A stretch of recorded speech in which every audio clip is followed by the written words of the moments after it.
咋回事啊，阿俊？小姑，方才阿正来敲门，说红薯地那边出事了，让阿俊去喊村长。我们现在也过去帮忙。他老爷的，难不成是有人偷红薯？娘，表姐，咱们锁好门追上去。好。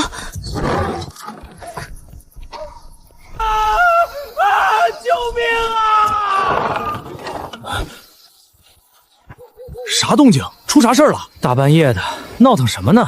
谁家夫妻俩大半夜的吵架呀？这叫声好像是从村东头传来的。哎，小郑，你们跑什么呀？出啥事了？那方向不是红薯地吗？苏娘子当初给村里免费派红薯灯，这份恩情我们可还记着呢。孩子娘，快出来！萧家的红薯地出事了，咱们过去帮把手。哎，来了！你个死男人，倒是等等我啊！救命啊！有野猪！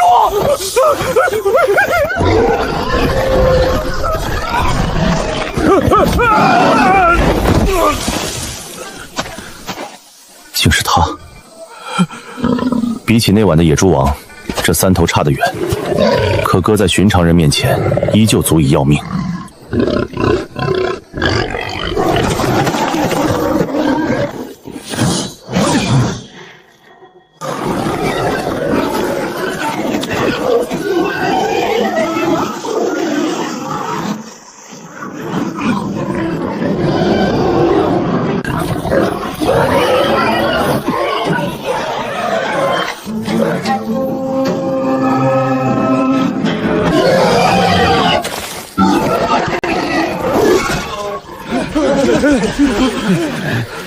拿着家伙的上去帮忙啊！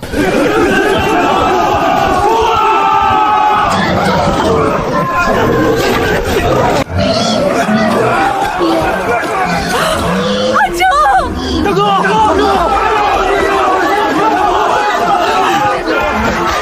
娘，你别动。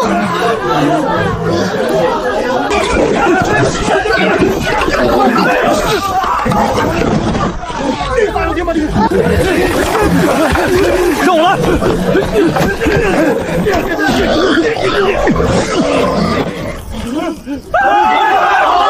野猪被制服了，我们胜利了！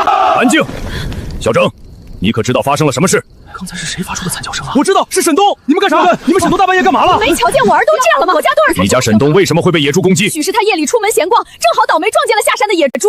不对，村长，你们看这里，我家红薯被罚了，真是作孽呀！这是扯了多少红薯啊？你们瞧瞧，弄得满地都是！天杀的，这是大半夜来偷红薯啊！谁大半夜不睡觉，溜下到人家红薯地头？当初苏娘子可是免费派过红薯藤的，自个儿不种，还眼红来顺手牵羊。村长，这事儿不能姑息，必须严惩。哼，你们放屁！你们有证据吗？谁看见我家沈东偷红薯啦？啊？这些野猪突然跑下山，8成是看上萧家地里的东西。我家阿东出门溜达，正巧给撞上了。没准他是为了保护地里的庄稼，才被野猪追着攻击的。刘翠花这嘴巴还真是厉害，黑的也能被货说成白的。沈家人竟想趁夜偷运红薯，放你的狗屁！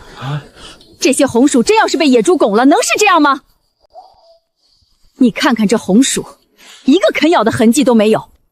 野猪还知道先把红薯刨出来放在边上，难不成这野猪成精了？还是这些红薯长脚了，自己从地里爬出来的？桂香说的有道理，刘翠花，你倒是说说，这些红薯怎么跑到地头边上来的？小郑，你可知是怎么一回事？村长，你们也知道，我从山里抱了一只赤狐回来，方才它忽然有些躁动，我们察觉不对，就跟着出来看了看，然后我们就听到红薯地那边传来惨叫声，我们担心出了事，这才叫阿俊去通知你。我们夫妻俩就先赶了过来，没想一来就瞧见沈东被3头野猪追着跑，我们还没来得及出手，后面的事大家也清楚。老实说，我们夫妻俩都还不知道红薯被偷了呢。我之所以被惊醒，是感知到山间的异常变动，然后我才察觉野猪下山了。瞧着他们冲来的方向，我原以为是奔着红薯土豆来的，哪知道地里还有贼人在偷红薯。他正好在地里挖红薯，不攻击他攻击谁？这地里的作物被我用木犀异能滋养过，这气息对动物而言确实很有吸引力。我明明已在地边种了遮点气息的植物，这种不开的野兽自然没必要客气。后日正要请人收割，没想到食材倒主动送上门了。村长，事情就是我媳妇说的这样。我家媳妇真厉害，地里有人偷红薯，她竟然立马就能知道。这些野猪，莫不是媳妇安排来捉红薯贼的？我家媳妇安排的可真周全。沈有根，事实摆在眼前，你们还有什么话说？村长，这事儿恐有误会，小儿受了伤，能否先让我们抬回去上药？这件事，你们家必须给萧家一个交代。老大，你去帮沈东瞧瞧伤势。不用了，我们自个儿去镇上找大夫。休怪我把人押送卫所查办。诸位乡亲，今夜之事，确是我家小弟行事不妥，想看看萧家红薯长什么样，这才失了分寸。如今他遭野猪冲击，也算受了惩罚，还请各位看在我也出力的份上，高抬贵手。这事儿看萧家怎么处理吧，萧家才是受害者。就是，沈百户，道理不能这么算。沈东夜闯我家田地，蓄意损毁薯苗在先，野猪伤人是意外，一码归一码，我家丢的是实打实的口粮。苏和无偿分苗交种，不是让人夜里毁田偷粮的。他若不来偷红薯，又怎会撞上野猪？沈家红薯补薯苗，再给萧家赔礼。若是不认，就送卫所查办。我认赔。那这野猪肉总该分我们沈家一份吧？凭啥呀？刘翠花，你想的可真美，这话你也好意思当着大伙的面说出口？要不要脸？你家做啥了？还想分一头猪？这野猪又不是你沈家制服的，就算要分，也轮不到你们来揽功。我真是要被自家的猪队友给气死了！自家辈本就理亏在先，他还要火上浇油，能不能别一而再再而三的拖我后腿？咋就轮不到我沈家了？刚刚那么危急，我家老大可是帮着斩杀了一头野猪。再说了，我家阿东还被野猪伤到了，那也算是帮萧家挡了一回灾。怎么说起来，咱沈家也是出了力，有功劳的。不说最大的那头，分个最小的，总能行吧？呸！就沈峰那一刀，叫哪门子的危急？大伙儿都合力把野猪摁住了，他才补上那么一刀。换个人站在那儿，照样能捅那一刀。顺手的事儿也敢被你说成他跟一个人的功劳？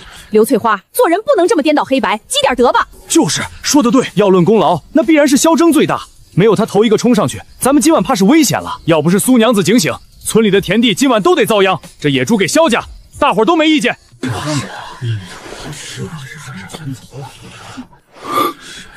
征哥，你去表个态，咱们家就留那头最大的，剩下2头交给村长，分给村里人。好，村长，今晚多亏了大伙儿及时赶来救助，大家都出了力，这肉自然该一起分。我们家就留那头最大的，剩余2头就交给村长分给大伙儿。还是萧家做事畅快啊！好，那这事儿就我来做主了。今晚咱们村怕是要损失惨重，苏娘子制服野猪的人家多分2斤，其余各户按户均分。村长分的公道，没异议。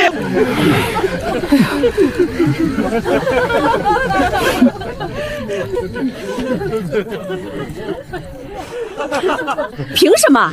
凭什么？娘，你能不能少说几句？你是不是非得把全村人都得罪干净了才痛快？你快把嘴给我闭上，别再给阿峰惹麻烦了。这日子越过越有盼头了，小征这媳妇儿娶得好啊！好了，咱们趁热打铁，赶紧把野猪处理了，别招惹来其他野兽。对对对，村长说的对。张屠夫，你还不赶紧回去取家伙？哎，我马上去。来几个人，把野猪先抬到村坝子去。小征，你们家那头野猪是一并在村坝子里处理，还是你们自己抬回去弄？村长，就劳烦张屠夫一并处理了吧，省得来回折腾。猪血猪杂那些我们就不拿回去了，留着做杀猪菜，也给大伙添个热乎菜，也当一起庆贺庆贺这场丰收。不愧是苏娘子，就是大气。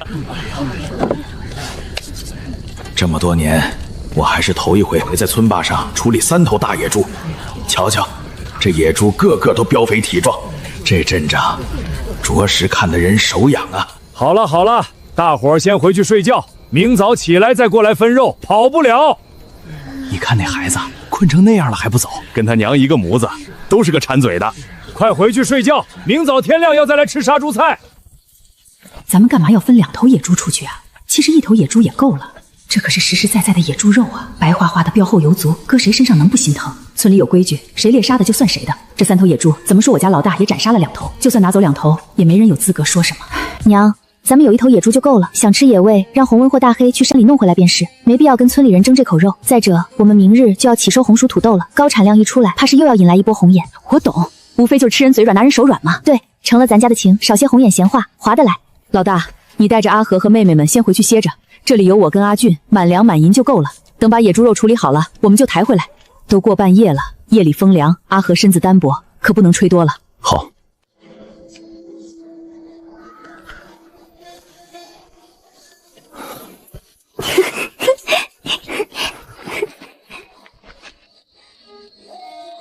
今晚可真是双倍的快乐，这么多肉，我们这个冬天都不用愁油水了。我真没想到，我家老大这么快就从百户户长升为把仙了，这样的升职速度，怕是营里的独一个吧？这么重要的事情，他竟然也能忘。要不是眼下正高兴着，我高低得给他2铲子。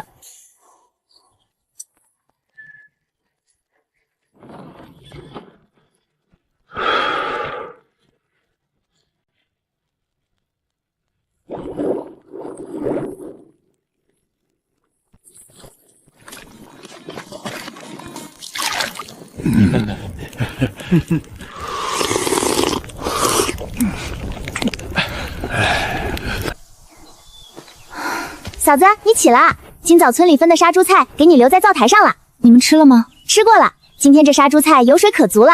娘又去地里了？是啊，天刚亮没多久就去了，不亲自盯着她是没法安心的。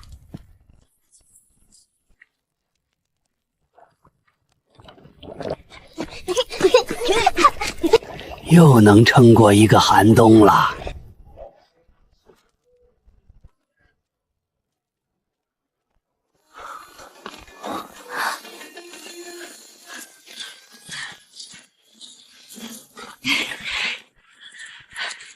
老兄，今日可得让我们开开眼。之前那半根红薯的滋味，我到现在还记着呢。放心，今天让你们吃个够。婶子、弟妹，我们也来帮忙了。哎，好好好，感谢大家了。那咱们出发吧。出发。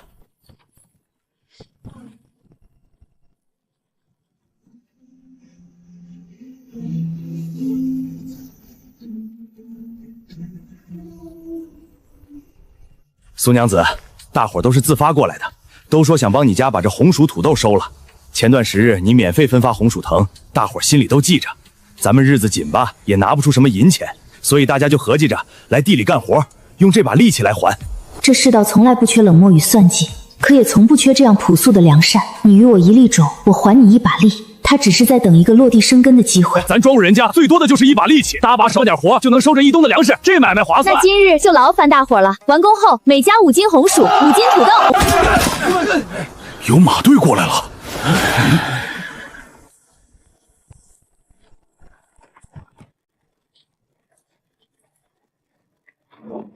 千户大人，审监事。大家不必多礼。苏娘子，今日叨扰了。大人能来是我们的荣幸，哪里谈得上叨扰？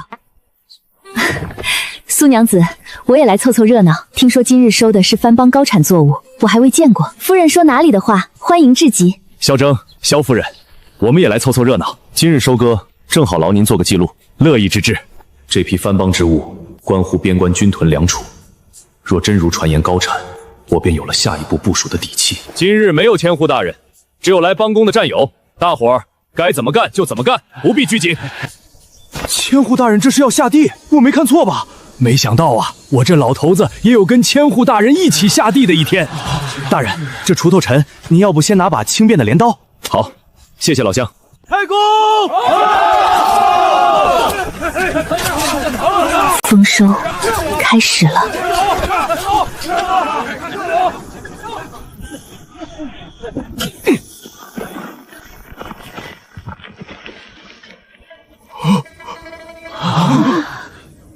哎呦我的老天爷！红薯竟长这样的吗？哦呦，一株就有这么多，这得有10几个了吧！我的娘呀，这番邦之物竟长得这般大，一株的果实都这么多，那这30亩地，赶紧的，咱们快点挖完算一算。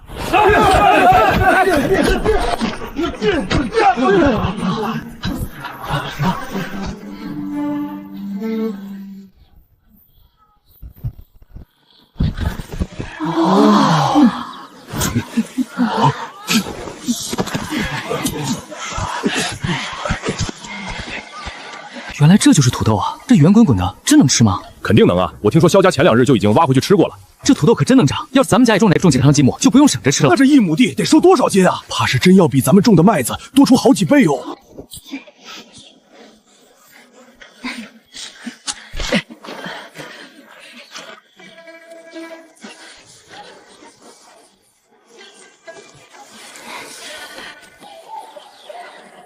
弟妹，我今日真是开了眼了，你运气实在太好了，随手在胡商那里就买到这么高产的作物。确实是运气好，看来是咱们边关的土地适合种植。才不是呢，苏荷姐，这样的新作物换做旁人未必能种得这么好。春香妹子说的对，换做我根本不会花心思去琢磨这种新作物。没错，总归还是弟妹你厉害。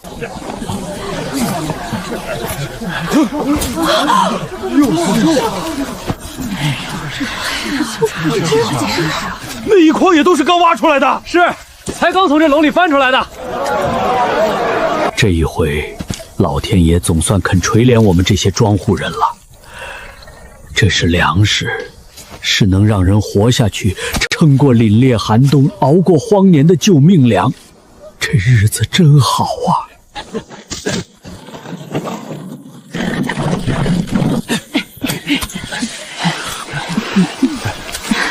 趁着今日人多，一鼓作气把60亩地全部收完。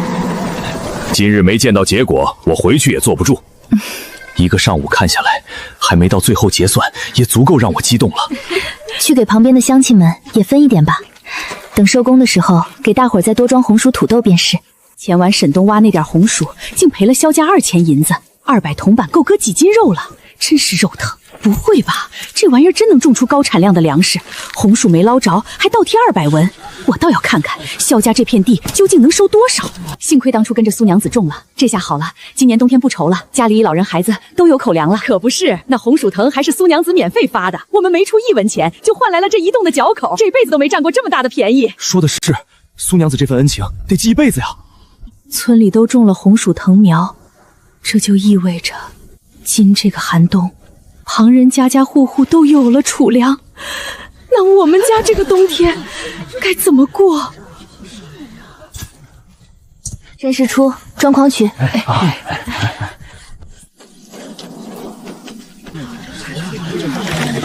怎么样了？到底有多少啊？紧张啊！我家地里的粮食收割的时候都没这么期盼过。估摸着不低，粮食就摆在这儿，分量也知道只高不低了。好了好了，别吵了，别耽误大人核算。好了，红薯总收成约有16万5千斤，亩产高达5500斤。啥？多少？16万5千斤，1亩5500斤。30亩的土豆，总收成约有15万斤，每亩产量高达5000斤。监事，你确定这数量无误？亩产5000多斤啊！我原以为番邦之物再高产，最多也就亩产700-800斤，若是运好，兴许能上1000斤。可现在竟是1亩地5000多斤。大人放心，这数量绝对无误，下官核算了整整3遍，才敢公布出来。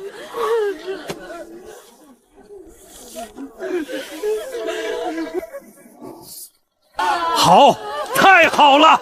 这片贫瘠的土地终于迎来了希望。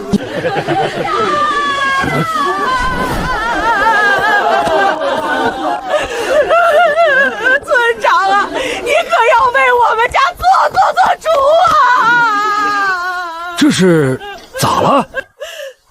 这董事谁不认识？他整日就跟刘翠花他们嘴嗦，他最爱闲聊别人家的八卦，就跟搅屎棍一样。当初苏娘子免费分红薯薯，说番邦之物能种出什么好东西来，他还让人别跟着瞎折腾。现在再看到萧家大丰收，他自个儿成笑话了吧？亩产5000多斤啊，不是几百斤，也不是1000斤，是足足5000多斤啊！我家就算只种1亩，这个冬天也不用愁了。可我偏偏要嘲笑那些去领苗的人，我甚至还嘲讽过苏娘子。村长啊，咱们家这个冬天可怎么过呀？苏娘子的红薯收了这么多，能不能匀一些给我们家？我们家老的老，小的小，您就当积德行善，总不能眼睁睁的看着我们家活活饿死吧？呸！这话你也说得出口？当初是谁嘲笑我们去领藤苗的？董事，你脸皮可真是够厚的。苏娘子免费分藤苗，你自己不要，还拦着旁人，你竟好意思要现成粮食？天底下哪有这种好事？我当时差点被他说动，如今真是捏了一把汗。你听好了，当初苏娘子的红薯藤分文不取，只要肯种，人人有份。你不信，不要是你自己的事，怨不得任何人。你苏娘子的粮食是人家自己种出来的，真过不下去，开春去买苗买种子才正道。伸手要别人的口粮，说出去也不怕人笑话。还不快回去，在大人面前丢人现眼。他若能讨到好处，我们也能跟着捞一份。平日嘴巴那么会说，今日怎么就不行了？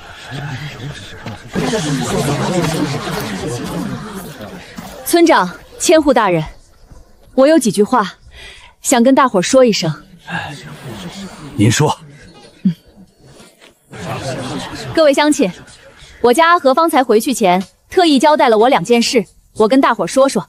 承蒙大家信任，不少人跟着咱们家种了红薯，如今收成了，有几样事情要提前知会一声。如若大伙不嫌弃，这村坝上的红薯藤是可以掐藤尖炒菜吃的，焯水去下涩味儿，也能当盘菜了。但这藤杆子部分太老太粗了，吃不得。不过这些老藤蔓可不能就这么丢了，这玩意儿的用处大着呢。第一，藤蔓可晒干囤着，入冬后可以辅佐其他草料，切碎了喂牲口，牛羊猪都能吃，也能省一些料子了。第二，这藤蔓可以用来沤肥。桂香婶儿，这个咱们都懂的，乡亲们种了这么多年地，哪还不知道堆肥沤肥啊？要你多嘴，苏娘子叮嘱的话，你老实听着就对了。真是个汉子，以苏娘子的聪慧，会多此一举。叫你撑嘴，你不说话，没人当你是哑巴。萧正他娘，你继续。这收割下来的红薯藤有3处用处，我细说一遍。头一处是沃肥，把藤蔓平铺在地窖、粪坑或田边挖好的土坑里，混着人畜粪便，一层红薯藤，一层猪粪糖泥，交叠着来。这里要注意一点，必须厚土密封，盖实了才能发酵，不能直接敞开铺着。这一敞开，肥力散得快，成效就会差。待腐熟透了，便是上等的有机肥了，拿来种麦子、蔬菜或来年的红薯都能增产。第二处是晒干了的藤蔓，可以深耕掩埋进田里，能软化硬实的黄土，保水增肥，改良荒地。咱们边关这边有不少硬实的地块，这法子可以适当改善。第三处是把藤蔓处理成短段，铺在菜畦周围或果树周围地面，能冬前护土，也能少些杂草冒头，还能让土壤更耐干，少浇几回水。入冬前铺上，能省不少事儿。阿和说了，若是拿不准用量配比的，明日咱们家开始沤肥，大伙儿可以过来旁观，反正他懂得多，有什么不清楚的，你们可以询问请教他。可算是说清楚了，没把阿和再替我撑撑脸面，替萧家立声望呢。不过阿和的功劳，我得替他宣扬宣扬，不能辜负了他的好。啊，这沤肥还有这么多的门道，咱们以前不都是把秸秆直接堆地里吗？拿脚密个封。所以咱们往年沤出来的肥，成效泛慢，肥力也薄啊。反正我家阿和说的准没错。原来精节在这儿啊！大伙儿都听清楚了，明日就去萧家地里学着点。记住了，村长，明日我早到去。今日来帮忙的乡亲，我媳妇儿早上说了，每家可各领5斤红薯，5斤土豆，现在到我这边来排队来取。另外有几点我要当众说清楚，这土豆拿回家不能久放，发了芽口的土豆万万不可再吃，对身体有害。还有这土豆的叶子不能像红薯藤那样掐尖来吃，吃了会恶心头晕。土豆秧子也不能直接拿去喂牲畜，大伙儿可要记清楚了。什么发了芽的土豆不能吃？瞧着挺好的呀，就长了个芽眼，不至于吧？别看只是长了芽口，这样的土豆就不能再入口。叶子和秧子也是一样，不能照红薯藤的法子用。我今日当众说清楚，是怕大伙儿把土豆和红薯藤混着用，该吃的能吃，该避开的就避开，免得回头说萧家没提醒。甭管至不至于，萧征说的话你们自个儿给我记清楚了。谁要是不听劝，自己吃出了毛病，可别怪到旁人头上。还有，今日起，谁要是再做出这种偷鸡摸狗的事儿，我定严惩不贷，绝不手软。放心，咱们心里有数的。好了，大家排好队，到我们这边来领红薯土豆。至于怎么吃、怎么存放，可以问我娘。那个萧把总，真给我们分啊！我们今日来帮忙，就是来感谢之前领红薯藤的恩情。对啊，当不得，当不得。反正我是按我媳妇交代做的。这话要怎么回？说不要是驳苏娘子的面子，说要吧，方才又说了不回报。好了好了，排队来领吧，不忍大伙儿白辛苦一日，这份心意你们且收下便是。往后有帮忙出力的时候，到时你们再多搭把手就是。那明日咱们一家来帮着苏娘子沤肥吧。我家也来，正好学着点。来，你们来帮着分一分。我家媳妇说了，多一点无碍，不能少了就是。啊，还啊什么？干活了。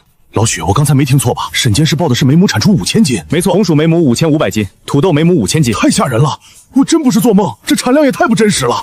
别说老陆回不过神来，我现在都还有一些恍惚呢。我家就是乡下种地的，这么多年还是头回听到亩产5000斤的粮食，实在太惊人了。这产量怕是放眼整个大境也是独一份吧？还用说，肯定的。要是大境能有这么高产的粮食，咱们魏蜀的伙食还会缩减。萧征那小子，怕是上辈子做烧香了吧？竟让他娶到个这么能干的媳妇儿，瞧把他能耐的。可不是嘛，当初苏娘子说他会种地，没想到他种地的本事竟这么大。这么高产的粮食，千户大人怕是会往上报，就不知道之后会是个什么情形了。放心，咱们营地的军队会缺了这口粮的，有大人在，也是这个边关肯定不会出手粮食了。你们说，这苏娘子长得也不错，气质比沈峰家那位更是出众。当初在校场上，为啥大家都没选他，反而让他落了后？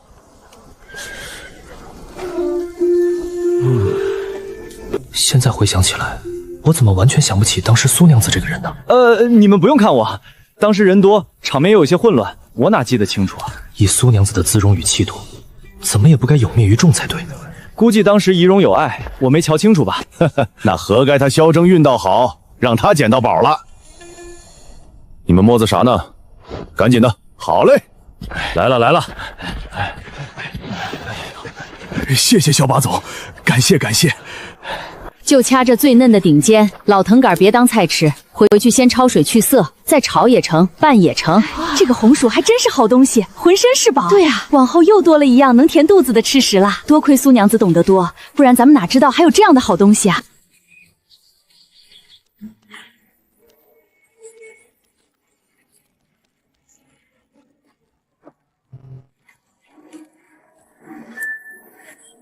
萧家5口加上梨花6人，王家老小加上几个孩子，足有15人，还有来帮忙的陆大川、许成义等几位百户及他们的家眷，共有12人。李川夫妇肯定不能落下，还有有神的婶婶监视。这么算下来，那今晚要准备的菜品分量也充足才行。好在昨日分了1头野猪，肉足膘厚，还有大黑送来的4只野鸡，也举多了野菜干，这新收的只要也都能用。今日的重头是刚从地里收回来的土豆与红薯。便是军汉们再能吃上，足够点饱肚子了。菜品可以不求繁杂，但分量必须足，味道必须到位。阿卷，你带满粮满银去院子里加上烤架，把那4只野鸡处理干净了烤上，火候要稳，慢慢烤才去香。好的，嫂子。阿月，你来烧火，火不用太大，稳着些。满洗洗菜，白菜撕开，萝卜切厚片，梨花备料。葱姜蒜切好，菌菇泡上。土豆这头要先出几道硬菜，土豆与野猪五花一同入锅，小火慢煨才香。等肉香渗进去，土豆吸饱肉汁，才是满嘴绵软鲜香。排骨煸出油，下土豆，小火焖软，咸香才够。酸菜炒土豆丝要大火快炒，酸香扑鼻，清爽下饭。再做一道狼牙土豆，让大家尝尝新鲜。油温要稳，外皮炸微焦，里头才能绵软。好久没吃到这个味道了，还真是想念啊。就是这个味儿，土豆这边成了，接下来该做红薯菜了。红薯垫底，肉片铺上去，蒸透了才最入味。肉油渗进红薯里，肉嫩薯甜，管饱又下饭。红薯与猪骨同炖，甜而不腻，还暖胃。猪油炒红薯叶，蒜末炝锅，翠绿油亮才好吃。这些还不够，还得补几道快手下饭菜和主食。萝卜和野猪骨架煮成一大锅浓汤，正好给大家暖身。再来一道土豆回锅肉，管饱又下饭。主食一半蒸，整颗土豆、红薯都上笼，菜量要足，主食也得跟上，才撑得住这4桌人。嫂子，这土豆炖肉好香啊，我闻着都饿了。饿了就先去吃个烤红薯吧。我这是馋肉啊，这土豆与猪肉炖在一起，实在馋人。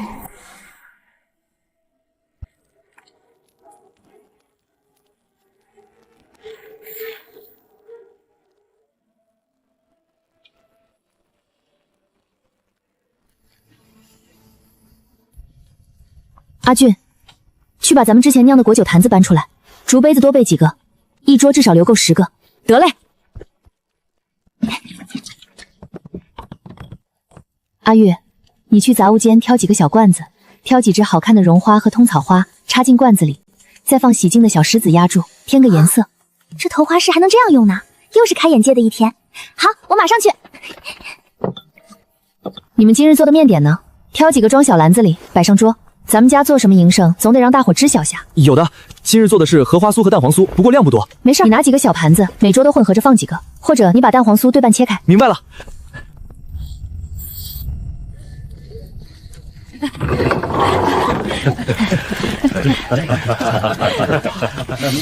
嚯，太香了！咱们今日有口福了。可不是，毛手毛脚的，没规矩。我们家真的好久没有这般热闹了。不过，我们家这还是第一次款待这么多宾客呢。快快快，大家都进来坐。夫人、婶子、嫂子们，盆水都备好了，这边来。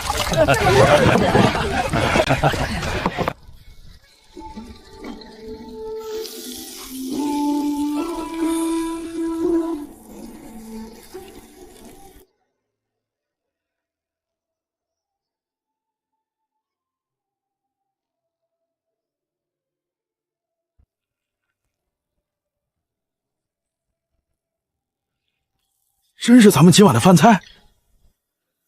老肖，弟妹长得也太丰盛了吧？这已经不叫丰盛了，是奢侈。你们就放心吃吧，今晚不吃撑喽，不许走。前晚半夜从山里闯下来3头野猪，我跟我媳妇儿阻拦的及时，没造成任何损害。按村里的规矩，按工分配，我家分到了1头野猪，所以你们放宽心，吃不卡我家的。再者，今日咱们家收割的红薯与土豆有多沟产，你们都是亲眼瞧见的。就以你们的饭量，你们觉得能吃得了多少？我媳妇儿都交代我了，务必要让你们吃好喝好，否则下次都不好意思喊你们干活了。竟还有这样的事儿！我就说这桌上的肉菜也着实太多了。那你们反应倒是快，没什么损害就好，替我们谢谢弟妹了。没想到苏娘子的厨艺竟也这么好，瞧瞧这满桌的饭菜，做的是色香味俱全啊！这话倒不是客气，便是我家也不会顿顿如此，可不是吗？老实说，我都很久没看到这么讲究的一桌好菜了。这位苏娘子，这萧家当真是不简单。大人，这是我家媳妇酿制的秋梨酒，你可要尝尝？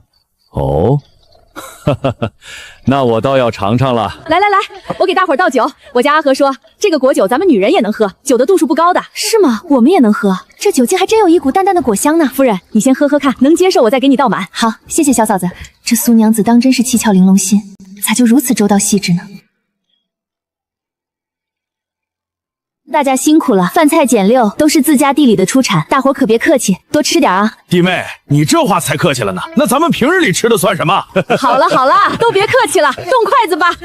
快吃快吃，这个土豆炖肉太香了。对，就是这个红薯味道，我惦记好久了，可算是吃到了。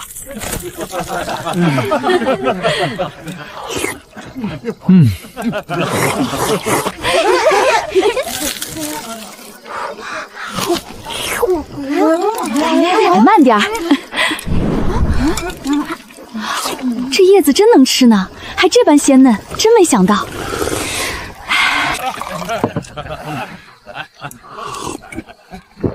好肉好酒，当真痛快。可不是嘛，常年戍守边关，日日粗粮寡酒不说，时时还此刻这般安安稳稳，有肉有酒，只管放开肚皮吃喝，不必紧紧提防，着实太难得了。大人说的是，今日这般光景，便是神仙日子也不换。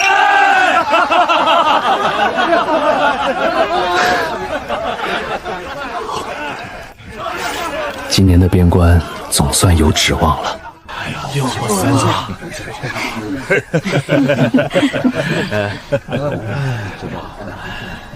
今日起收，辛苦大家了。忙活一天，我也给大伙备了些土豆红薯，不多，就1篮子。你们带回去吃个鲜。哎呦，使不得，这怎么好意思啊？今晚又吃又喝的，哪还能再拿东西？弟妹，你太客气了。都是自家地里种出来的，也不是什么值钱东西，带回去给家里老人孩子尝个味，算是我的一点心意，不必客气。对，我家阿和都这么说了，你们也别推来推去了。收着吧，往后还有你们帮忙出力的时候。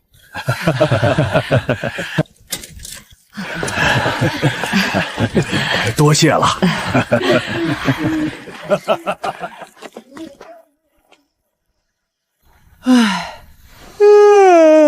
可算是忙完了。歇什么歇？先去照料你舅舅舅祥他们安置好了再来说歇的事儿。知道了，好歹我也是要当掌柜的人了，咋还能打我头呢？你说嘀咕啥呢？没啥，我马上就去。不用管我们，听满良说，你们这几日夜里一直在后院挖地窖，现在挖的怎么还要需要挖？要的，产量出了预期，我怕地方不够用，还得再挖深挖宽一些。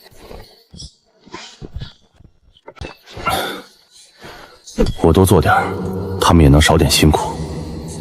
井口，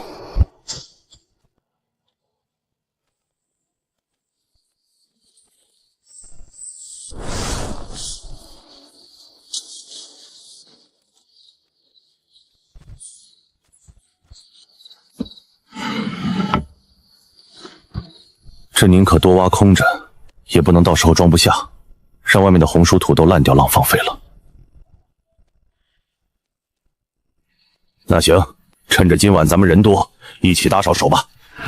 外祖父，您今日也辛苦了一整日。好了，都是一家人，说什么辛苦不辛苦的话？早些干完，大伙儿都能早些休息，有什么不好的？反正回屋也是躺着，那就一口气多干点活，也不枉今晚那桌子的饭菜了。就是阿正，咱们难得来这么一趟，人都齐整，搭把手，很快就做完了。成，我们也去搭把手。那就麻烦大家了。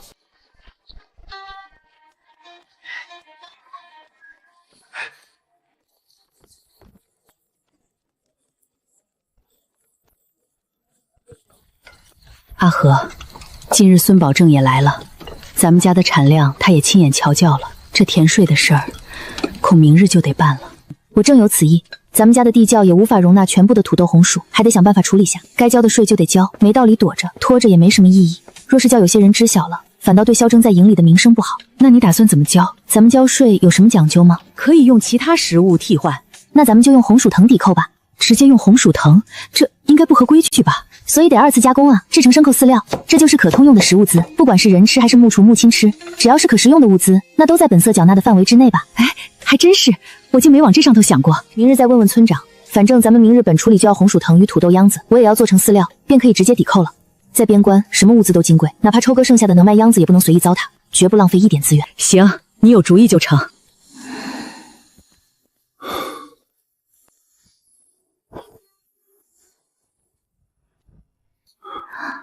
我惊着你了。没，我等着你呢，没睡沉。怎么了？我打算明日把红薯藤与土豆秧子制作成一种可投喂牧畜的饲料，然后充当咱们家的田税粮食。挺好的。你们军营常年万养大批战马，难道就不缺草料？媳妇儿，我懂你意思了。你是打算按规上交田税之后，再由军营出面将这批物资征调了，充作军马补给。对，真若老实的急速上交官府，意义并不大。如今朝廷的国库能亏空成这般光貌，那层层经手的衙门里必定藏着蛀虫。这群人一日不揪出来，我就是贡献再多的粮食，也是一种浪费。如此不仅白白填了别人的私囊，还半点落不到实处，这可不是我的行事风格。与其便宜那些贪官污吏，倒不如供给军营，把戍边的战马喂得壮腾一点。这样一来，我家既合规足额地缴清了田税，无可指责，而军营也能顺理成章地取用这批粮草，倒是两全其美的事。媳妇儿，你咋就这么聪明呢？我明日就去跟大人汇报。好，夜深了，快休息吧。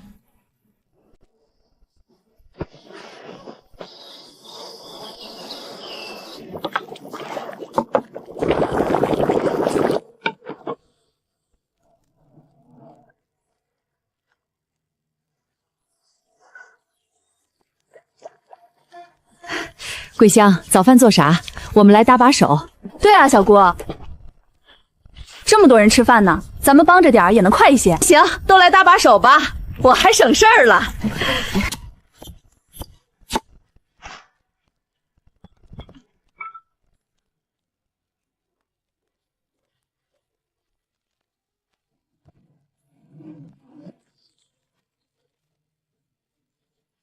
带着吃。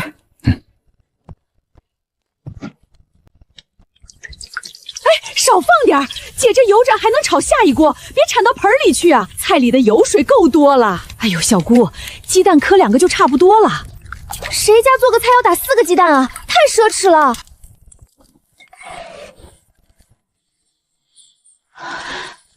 桂香，你家这日子不过了，这么活活，可以了，可以了，别整那么多，油盐不要钱啊。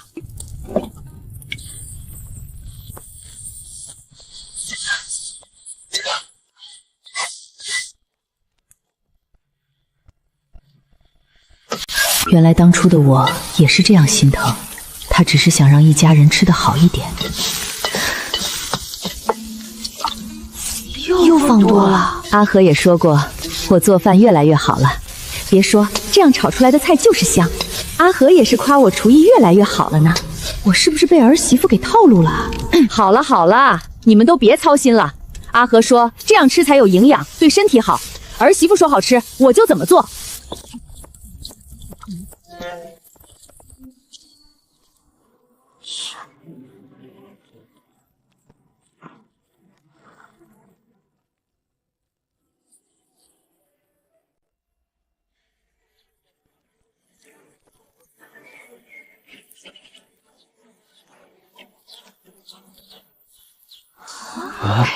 快吃吧，别客气，都是些家常东西。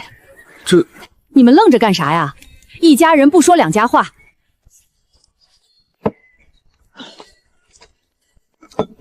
赶紧吃，吃完还有活要干呢。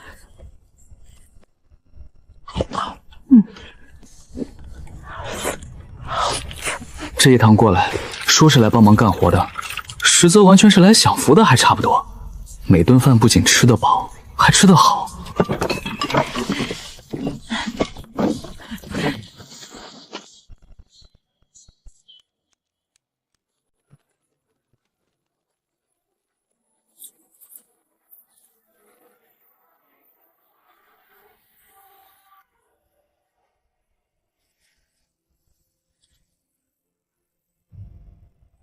这些藤蔓秧子要分为2种处理方式，一是养地，其中1/3的量用来切碎后铺在自家的田地里；二是做饲料，一部分抵扣即将上缴的田税，另一部分留在家里，预备着寒冬时节喂养牲畜。必须现在就提前做好准备。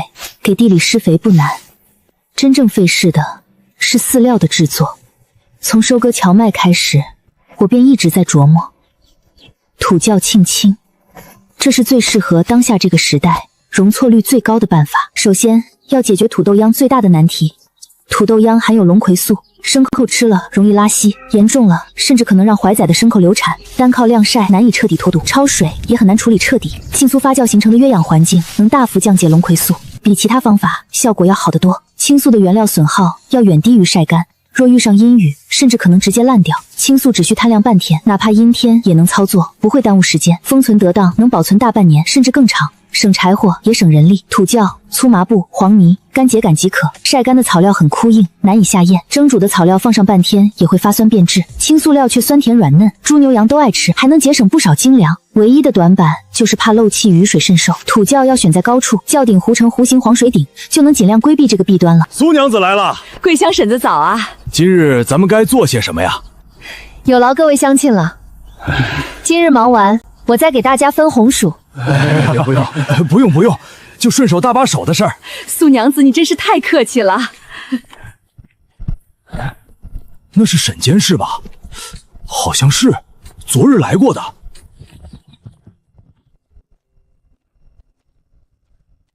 苏娘子，咱们没来迟吧？是这样的，咱们营地不也种了10几亩的红薯吗？后续同样要处理红薯藤，因此今日也特意来学习下。千户大人知道你们今日缺人手，便让我带一支后勤兵来帮忙。这些兄弟专门负责军团田种植与运输，身手虽比不得上阵将士，却个个有一把子力气，脏活累活都干的。有什么要做的，你看着。多谢千户大人挂心了。好，那我就不客气了。苏娘子只管使唤，不必见外。第一组负责处理藤蔓，发黑霉烂、带厚泥、干枯老化的秧根都要剔出去，按红薯藤2份、土豆秧1份的比例拌匀，稀释土豆秧里的龙曲素，降低牲畜中毒风险。接着平铺晒场晾半日，手握成团，松手轻散，指缝不滴水，然后用铡刀切成2至3寸短段，切短才方便压实排空气。最后掺入总量1成的正常发酵，避免整窖发臭。这活磨手必须轮换着来。第二组负责搬运，将切好的藤蔓段运到指定地点，一部分运到田边，准备铺进地里沤肥；另一部分运到萧家院子的侧后方，也就是大棚旁边的山坡处。从我开始琢磨这事儿时，便已经让工人着手挖了。这些土窖专门用来做饲料。第三组负责挖窖与封窖，王家几个有经验的男丁带着几名后勤兵，在低洼处挖深空，夯实底部，底部夯实后再铺设干草，准备用来储存发酵好的饲料。第四组负责后勤，几位嫂子烧水送干粮，也照看村坝边的大锅。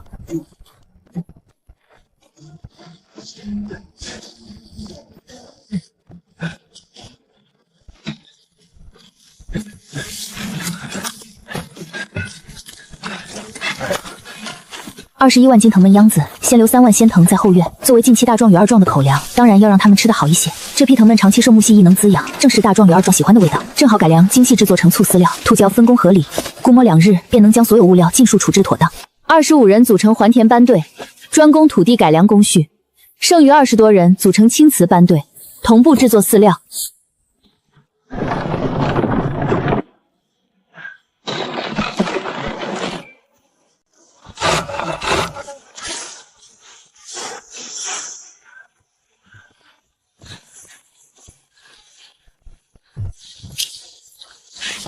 总算完工了。这还是起售后的第一步，接下来还有第2步加工制作呢，所以这才哪儿到哪儿啊？还有第2步？小姑，我已经还要做什么呀？阿和只说要把收起来的加工做成便于储存的食品，具体要明日看他的安排了。啊，这土豆跟红薯不是直接做了就能吃吗？地窖装不完啊，阿珍挖的那2个地窖确实足够大，可也完全装不下所有的土豆跟红薯。为了能储存的更久，自然要把它们做成更方便保存的方式。听阿和说要做成什么红薯粉、土豆粉啥的，明日你们都跟着学着点儿，学会了以后自家也能做。原来如此，阿和懂得可真多。就是，我活了这么多年，也没见过哪种作物能整出这么多花样的。可不是，阿和是我见过最厉害的女子。这土豆跟红薯还真是好东西啊，花样多，味道也好，比咱们平时吃的糙蜜强多了，香甜又绵软，孩子大人都爱吃。姐，那明年咱们家能跟着种土豆吗？应该可以。阿和说了，地窖里的红薯跟土豆是留作明年大量扩种用的。真的？那可挺好，明年咱家也种它几十亩。就你种的那几亩地，来年还不知道能不能收成呢。爹，我这不想着跟姐家学学吗？学什么学？该你种的时候，阿和自然会告诉你。少打。是。都走快些，忙活了一天，你们不饿啊？还有精力拌嘴？我现在每日最盼着的便是归家时能吃上阿和我这个老婆子还能享美味饭菜。就是，也不知道今晚阿和又做了什么好吃的。不管做啥，肯定都好吃。那几个臭小子跑得倒是快，这会儿怕是已经溜到家了。你们吃的啥啊？炸薯条，表婶做的，可好吃啦！大家辛苦了，快洗手吃饭吧。白日地里的活帮不上，只能夏英回家后尽量多做点事了。好，赶紧洗手吃饭。